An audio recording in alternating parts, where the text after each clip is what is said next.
देखिए 11-11 तरीके के सर्टिफिकेट लोगों से मांगे जा रहे हैं और जन्म प्रमाण पत्र मांगा जा रहा है। जिस राज्य के अंदर 80% से ज़्यादा बच्चे गांव के अंदर मिडवाइफ या जो दाई बोलते थे जिसे, उनके द्वारा पैदा किए जाते हों और जहां का साक्षरता दर रेट इतना कम हो, वहां आप ये सब चीज़ों की डिमांड कर रहे हो, वो कहां से पूरे करेंगे, कैसे फुलफिल करेंगे? आपने क्या सब जगह ये आज से 20 साल 18 साल पहले का मांग रहे हैं आप, 20 साल पहले का, आज भी वो क्या बिहार के अंदर सब जगह बच्चे अस्पताल के अंदर ही पैदा हो रहे हैं और उसके साथ आप 11 तरह के प्रूफ मांग रहे हैं। तो इसका मतलब आप जो गरीब लोग हैं उन लोगों को मताधिकार से वंचित करना चाहते हो, जो पिछड़े हुए हैं, गरीब हैं, आदिवासी हैं, क्योंकि उन्हीं के पास ये सब चीज़ें नहीं मिलेंगी, आप उनको मताधिकार से वंचित करना चाहते हो। तो ये बहुत बड़ा इशू है, ये कोई छोटा इशू नहीं। तेजस्वी यादव भी लगातार इस पर हमलावर है। कल भी उन्होंने प्रेस कॉन्फ्रेंस की और उसमें भी लगातार चुनाव आयोग को लेकर घेरने की कोशिश की। 11 दस्तावेजों, उन्होंने कहा कि 11 दस्तावेजों का सत्यापन किस तरह से होगा, उनकी मतदाता सूची से हटा दिया गया है। हाँ, यही तो बात सही है तेजस्वी जी की। आप मताधिकार का प्रयोग ही नहीं करने देंगे, आप सूचियों में इतनी हेराफेरी और इतनी गड़बड़ी करेंगे कि आपके हिसाब से सारी चीज़ें सेट हो, तब आपका नैरेटिव बनता है। तो ये जो देश के अंदर हो रहा है, ये लोकतंत्र के लिए बहुत ख़राब है। सुप्रीम कोर्ट को इसके अंदर अपनी निगरानी के अंदर इन तमाम चीज़ों को कराना चाहिए, चूँकि चुनाव आयोग की निष्पक्षता बची नहीं है। चुनाव आयोग जिस प्रकार से पार्टी बन करके काम कर रहा है, उसके पास निष्पक्ष होने का कारण नहीं बचा है। और खाली चुनाव आयोग नहीं, बिहार के अंदर सारा कुछ देखा जाए तो कल भी एक परिवार को जादू टोने के चक्कर में 5 लोगों को निर्मम हत्या कर दी गई। जिस राज्य का हाल ये हो, उस राज्य के अंदर आप उम्मीद कर रहे हो कि वो दस्तावेज दे देंगे? कहां से देंगे दस्तावेज? कहां से लाएंगे दस्तावेज? जिस बात को आप कर रहे हैं तो जंगल राज है, ये तो जंगल राज है। कौन बताएगा? कोई मीडिया के ऊपर बोलेगा नहीं कि जंगल राज है। मीडिया के ऊपर तो विपक्ष की किसी स्टेट के अंदर छोटी सी घटना होगी, एक हंगामा उतर जाएगा, लेकिन इतनी बड़ी घटना के ऊपर नहीं बोलोगे आप। बड़ी बात है पीट कर हत्या होना, और मतलब इतनी बड़ी घटना पे नहीं बोलोगे, पेट्रोल डाल करके आग लगा दी।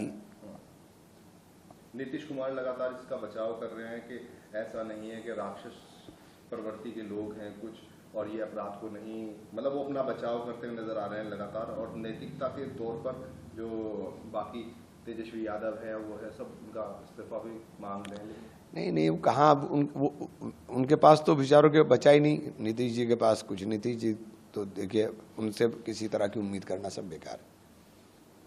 फिलहाल जो किरण रिजिजू जी ने बयान दिया था कि भारत के अंदर जो अल्पसंख्यक है वो बहुसंख्यक की तुलना में अधिक सुविधाएं पा रहा है। आंकड़े तो इसके उलट हैं। मैं अल्पसंख्यक और बहुसंख्यक की बात नहीं कर रहा हूं, मैं सिर्फ मुसलमान की बात कर रहा हूं। आंकड़े तो इसके उलट हैं। आपने कितने वर्ष से छात्रवृत्ति नहीं दी?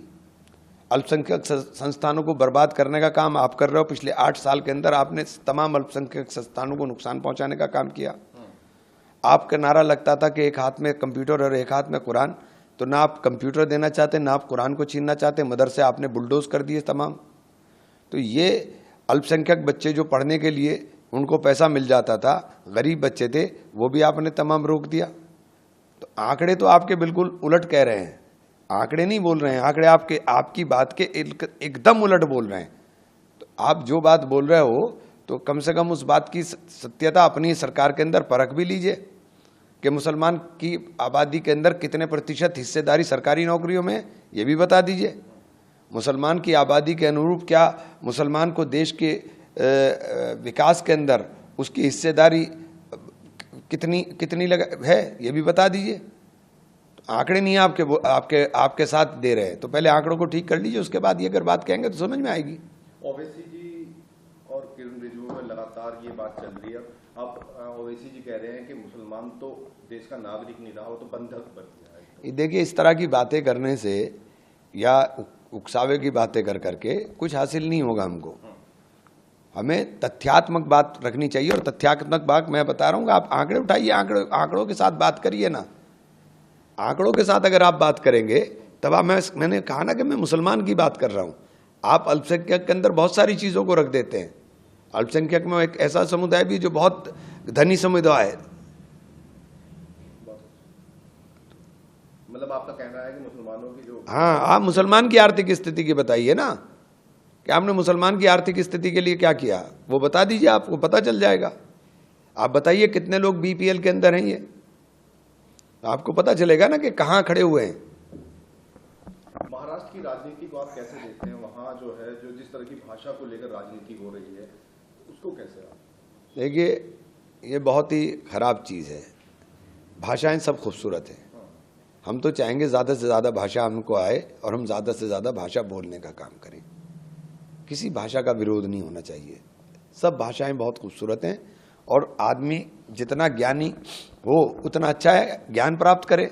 अब ये नेगेटिव पॉलिटिक्स मेरी समझ में नहीं आती कि आप भाषाओं के ऊपर लड़ रहे हैं। क्यों भाई? आप सीखिए, आपको अच्छी, आप नहीं अच्छी लगती मत बोलिए, आप मत बोलिए ना। उद्धव ठाकरे कह रहे हैं कि हिंदी के खिलाफ हम लोग नहीं हैं, लेकिन वे मराठी लोगों की तुलना पहलगाम के आतंकियों से कर रहे हैं, इसलिए हम लोग इस चीज को कर रहे हैं। पहलगाम के आतंक मतलब मैं समझा नहीं उनका बयान। उनका बयान ये है कि जो हम लोग कह रहे हैं कि हम लोग हिंदी के खिलाफ नहीं हैं, कुछ लोग हैं जो मराठी लोगों की तुलना पहलगाम आतंकियों से करने की कोशिश कर रहे हैं। जो लोग कोशिश कर रहे हैं वो भी ठीक नहीं है। देखिए, आप देश के नागरिकों को पहलगाम के आतंकियों के साथ कैसे जोड़ सकते हो भाई? जिन्होंने हमारी बहनों का सुहाग उजाड़ दिया हो, आप उनसे साथ कैसे तुलना कर सकते हो अपने देश के नागरिक की? तो ये बहुत खराब चीज़ है। नफरत क्यों? नफरत के लिए कोई जगह नहीं होनी चाहिए। वो साफ साफ ये कह रहे हैं कि वे जो असली मराठी हैं वही हत्यारे हैं, इस तरह की चीज़ें कुछ लोग कह रहे हैं, और वे हिंदुओं को बचा सकते थे, मराठी लोगों के साथ अन्याय हो रहा है, मूल भाजपा शिवसेना के साथ गठबंधन, मतलब इस तरह की सारी जो चर्चा। देखिए, ये मैं इन चर्चाओं से सहमत नहीं हूँ। देश के किसी भी नागरिक को आप इस प्रकार के आरोप लगा के अपमानित नहीं कर सकते, चाहे वो। भाजपा के जो सांसद हैं वो कह रहे हैं कि यूपी बिहार के जो लोग हैं उनको जो है आप वहां पर वो कीजिए, महाराष्ट्र के अंदर, कि अगर यहाँ पर भी इस तरह की चीजें होंगी तो हम पटक के मार देंगे। कौन बोल रहे हैं ये जो भाजपा सांसद हैं, तो प्रधानमंत्री जी को संज्ञान लेना चाहिए कि देश के किसी भी नागरिक को अगर कोई पटक के मारने की बात कर रहा है तो कितना गलत है, और कोई संवैधानिक पद पर बैठ करके इस प्रकार की बात करता है तो ये तो अराजकता है। उनका कहना है, निशांत दुबे का, कि यूपी बिहार या तमिलनाडु जाकर वहां भी ऐसा करके दिखाएं वो लोग, चुनौती दे रहे हैं। अब ये तो बेकार की बातें कर रहे हैं। अच्छा, तमिलनाडु के अंदर जो है कांग्रेस के जो प्रमुख हैं उनको मंदिर में जाने से, भाग लेने से रोक दिया गया, कि चूंकि बताया जा रहा है वो दलित विधायक हैं, इसलिए मंदिर में पूजा करने से रोक दिया। देखिए, वो मेरा विषय नहीं है, और मेरा विषय नहीं है तो मैं उस पर कोई ज्ञान नहीं दे सकता।